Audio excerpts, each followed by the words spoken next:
Saudara, hingga sore ini Presiden Joko Widodo belum mengumumkan perombakan kabinet yang identik dilakukan pada hari Rabu. Sementara pernyataan Ketua Umum Partai Golkar secara spesifik menyebut pentingnya stabilitas politik di tahun politik. Benarkah ini jadi sinyalemen Rabu reshuffle akan terlewatkan kali ini? Analisisnya kami bahas bersama Direktur Eksekutif Carta Politika Yunarto Wijaya. Mas Toto, selamat malam. Selamat malam. Kita juga akan sapa Wakil Sekjen DPP PDI Perjuangan Arief Wibowo. Mas Arief, selamat malam.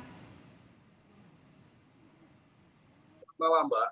Oke, Mas Arief, kalau kita lihat reshuffle disebut-sebut Rabu Pon, tapi sampai sore ini nampaknya tidak ada pergerakan dari istana, artinya reshuffle-nya bukan hari ini, dipastikan seperti itu kira-kira? Saya tidak tahu, kan nggak ada pengumuman sampai jam sekian ini. Ya, saya kira terlalu banyak spekulasi. Rabu Pon, nanti ada Rabu Berkah, ada Jumat Keramat, Jumat Berkah, dan seterusnya. Kalau di dapil saya itu Rabu Berkah, Jumat Berkah, artinya kita bagi-bagi makanan kepada kaum duafa. Ya. Tapi begini, sebenarnya ini kan soal yang selalu dikembangkan saya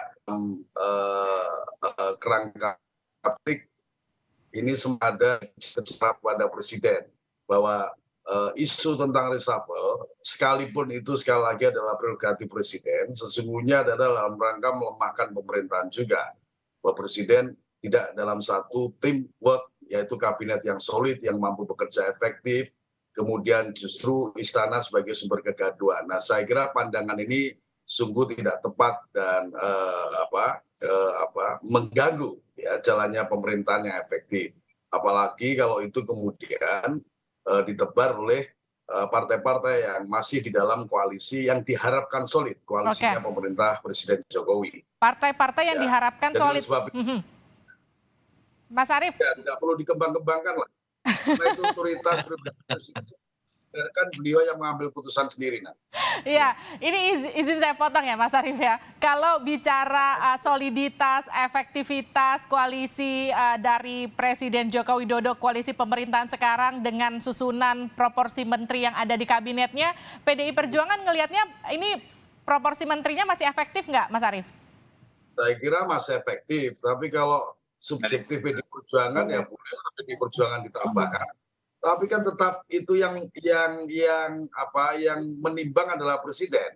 Ketika presiden menyatakan bahwa porsinya sekian personel yang menjadi menteri dari partai-partai si A, si B, si C, kemudian kaum profesional porsinya sekian, dan ini sudah jalan 3 tahun ya di dalam memimpin pemerintahan, banyak program yang sudah bisa dicapai dengan baik, tapi ada program yang masih belum bisa dicapai, kebijakan yang belum maksimal jalan, ya silakan presiden mengevaluasi.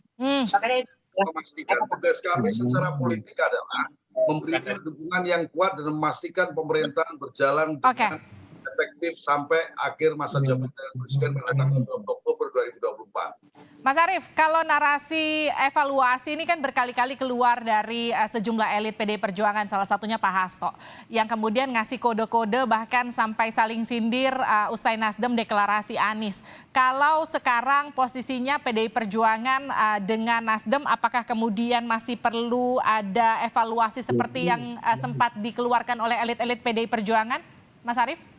Evaluasi biasa saja kan, dan saya kira tanpa harus didesak, didorong, ditekan oleh siapapun, presiden sudah pasti niscaya melakukan evaluasi terhadap kinerja kabinetnya. Itu satu keniscayaan. Saya kira sesuatu yang normal saja, normal. Mas Toto, kemarin kan Presiden menyebut termasuk tadi juga hari ini Rabu Pon, meskipun intonasinya tuh intonasi bercandaan, bergurauan ala Pak Jokowi.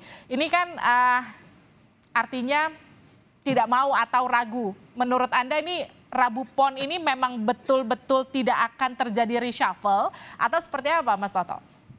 Gini, itu kan spekulasi kita ya mengenai pola yang terbangun dari hari baik yang selama ini jadi pilihan dari Jokowi, yaitu terkait Rabu Pon. Pertanyaannya kan adalah apakah harus Rabu Pon sekarang? Kalau Rabu Pon pun ada tanggal 8 Maret misalnya.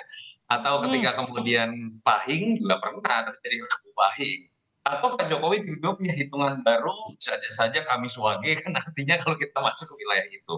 Yang kedua, kalau kita lihat teknis ya, Pak Jokowi sekarang sudah ada di Bali, yang saya tahu. Sehingga kalaupun kemudian berharap tetap Rabu Pon, ya berarti pilihannya hanya pengumuman terjadi di Bali. Tapi di luar semua itu, analis politiknya kan memang ini harus kita akui, perbincangan mengenai reshuffle itu kan dimulai dari sebuah perbincangan politik mengenai adanya satu partai yang dianggap kemudian berbeda pandangan. Ketika 3 Oktober kemarin mendeklarasikan Anies Baswedan dan kemudian berkoalisi dengan 2 partai oposisi.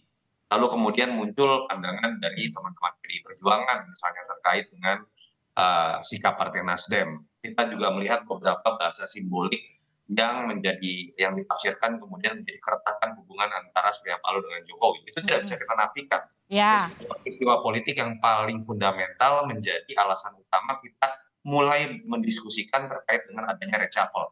Nah, pertanyaannya kan kemudian adalah kalau betul reshuffle ini terjadi, apakah betul hanya disebabkan oleh variabel politik?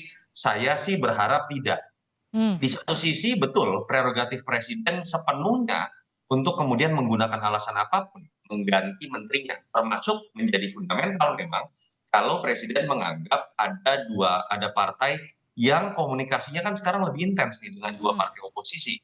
Sementara yang disebut sebagai oposisi itu kan bisa didefinisikan sebagai partai yang punya cara pandang berbeda dengan rezim yang ada sekarang. Sehingga ketika kemudian partai itu berkoalisi dengan 2 partai oposisi, normal-normal saja kalau kemudian keberadaannya dianggap bisa menghambat. Itu yang pertama. Tapi saya juga berharap bahwa andai kata pun ada reshuffle yang berbasiskan logika koalisi atau keretakan dalam koalisi, saya sih berharap juga ini dimanfaatkan oleh presiden, momentum besar bernama reshuffle, tidak berhenti pada reshuffle politik semata. oke. Evaluasi sekalian. Menteri-menteri dari parpol manapun, baik yang loyal atau tidak loyal, yang kadernya jadi menteri tapi kerjanya jelek, ya kan? Atau kemudian dari non parpol ada yang kerjanya jelek, ya ganti juga. Sehingga kemudian selain bisa dimaknai sebagai tata ulang koalisi, tapi reshuffle juga bisa kembali kepada makna utamanya yaitu perbaikan kinerja secara menyeluruh. Oke Mas Toto, tapi kalau kita lihat apa yang terjadi kemarin ketika Budi Waseso dipanggil, ketika Zulkifli Hasan dipanggil, tapi tidak Menteri dari Nasdem Syahrul Yassin Limpo dalam rangka rapat pangan kemarin. Ini sinyal nggak menurut Anda Mas Toto? Atau memang kehadiran Menteri saat itu nggak dibutuhkan? Iya, kemarin sebenarnya kan dirumorkan ada 2 kejadian ya, rapat terkait dengan bidang pangan, lalu kedua ada juga terkait dengan kehutanan. Kalau yang kehutanan saya pikir di media kita sudah bisa baca ada alasan yang memang bisa dikatakan rasional. Kebetulan ada dinas atau tugas kerja dari Ibu Siti Nurbaya yang sedang ada di luar kota. Tapi memang masih menjadi misteri di hari yang sama di rapat terkait pangan, lalu kemudian Menteri Pertanian tidak diundang begitu. Jadi tidak salah kalau kemudian muncul spekulasi politik ini sebuah sinyalemen awal yang ditunjukkan oleh Jokowi karena kita tahu juga Jokowi sering menggunakan bahasa-bahasa simbolik secara implisit sebelum mengambil sebuah kebijakan. Itu yang memang bisa ditafsirkan nggak salah kalau kemudian orang melihat oh ini sinyalemen awal gitu ya. Nah itu yang apakah kemudian akan terjadi hari ini saya tidak tahu. Tetapi memang dari berbagai macam peristiwa politik yang ada, menurut saya tidak mengherankan juga kalau kemudian spekulasi paling mungkin adalah dalam reshuffle berikut Menteri Nasdem dengan alasan politik itu yang paling mungkin untuk kemudian terkena peluang reshuffle. Tetapi apakah sekarang kan kita tidak tahu karena ada konsekuensi di situ yang harus dilakukan oleh Pak Jokowi, yaitu termasuk mencari pengganti atau kemudian memang ingin memperlebar definisi reshuffle seperti yang saya sebutkan tadi tidak berhenti pada alasan politik saja, tapi sekaligus mengevaluasi menteri-menteri lain di luar parpol yang dianggap berbeda pandangan misalnya itu yang menurut saya akan menjadi variabel penentu kapan reshuffle akan dilakukan. Dan misteri terakhir kan yang tidak kita tahu adalah apa sih pembicaraan Surya Paloh dengan Jokowi seperti yang terjadi pada Kamis kemarin. Dan itu menurut saya kalau kita letakkan dalam konteks pertanyaan Menteri Nasdem akan diganti atau tidak, misteri dalam pertemuan Jokowi dengan Surya Paloh itulah yang akan menentukan. Apakah kemudian pertemuan Jokowi dan Surya Paloh yang terjadi minggu lalu itu kemudian membatalkan isu reshuffle yang selama ini bergulir Rabu Pon ini? Mas Toto, analisanya? Saya sih melihat memang kan pernah ya ada bocoran-bocoran wawancaranya Bang Kanda Nababan misalnya, yang mengatakan bahwa ada, pembicaraan dulu ketika terkait dengan rencana reshuffle terhadap salah satu menteri Nasdem, ketika kemudian Surya Paloh bertemu dengan, Jokowi tidak jadi. Mhm. Tapi apakah itu akan, berulang, saya melihat, situasinya berbeda. Karena kan rumor yang muncul dari pertemuan Pak Jokowi dengan Surya Paloh adalah, di satu sisi ada yang mengatakan Surya Paloh akan menarik dukungan pada Anies Baswedan.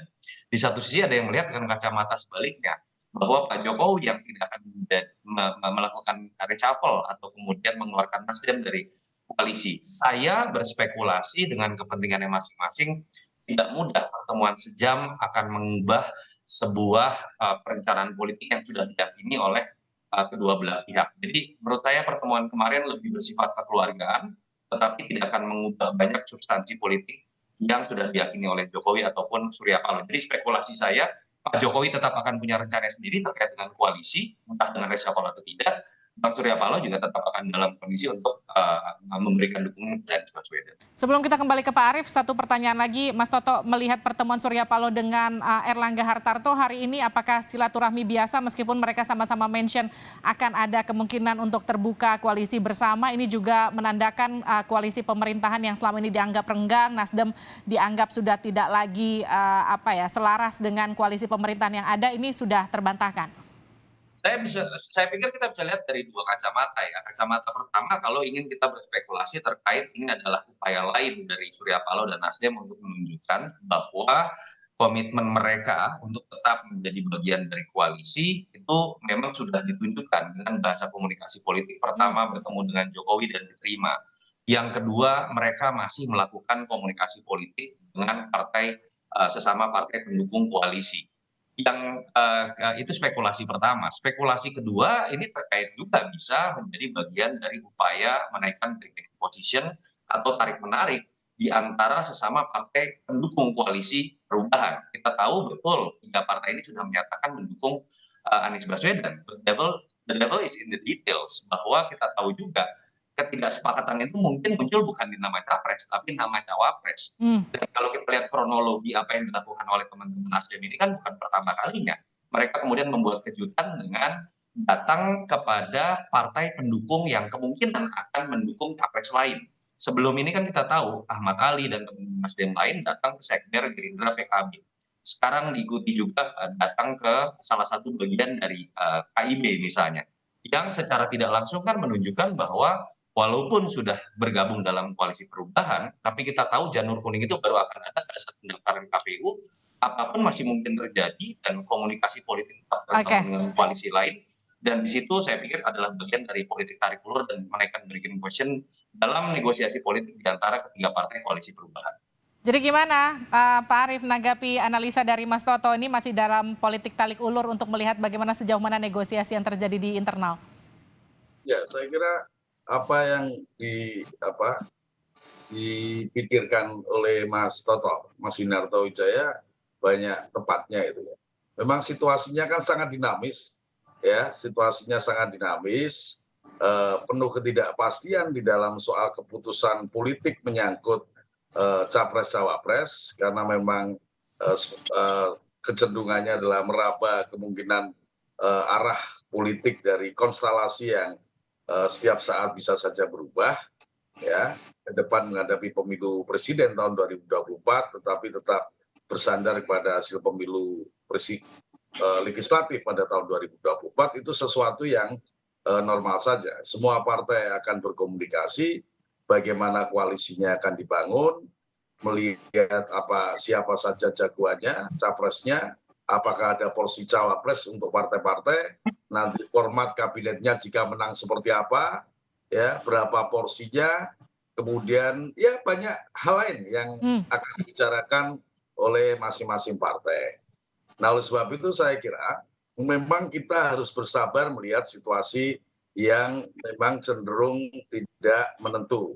Tapi kalau ukurannya normatif, ya, ukurannya normatif, misalnya seperti terbentuknya koalisi-koalisi berdasarkan syarat yang diatur di dalam undang-undang, ya memang agak mudah, ya. Tetapi apakah itu menjadi fix koalisi? Koalisi yang tetap saya kira tidak. Justru dalam waktu sebelum pendaftaran calon presiden, bahkan sebelum masing-masing partai memastikan keputusan tentang siapa calon presidennya, saya kira ini adalah waktu yang cukup baik yang tersedia untuk melakukan penjajakan, melakukan komunikasi politik yang lebih intensif, lebih mendalam. Oke. Tetapi kita ingin dorong juga bahwa ke depan ini, karena kita punya pengalaman yang cukup panjang, maka koalisi sebaiknya mengarah pada koalisi yang sifatnya ideologis, lebih dari sekedar politis pragmatis. Saya kira itu.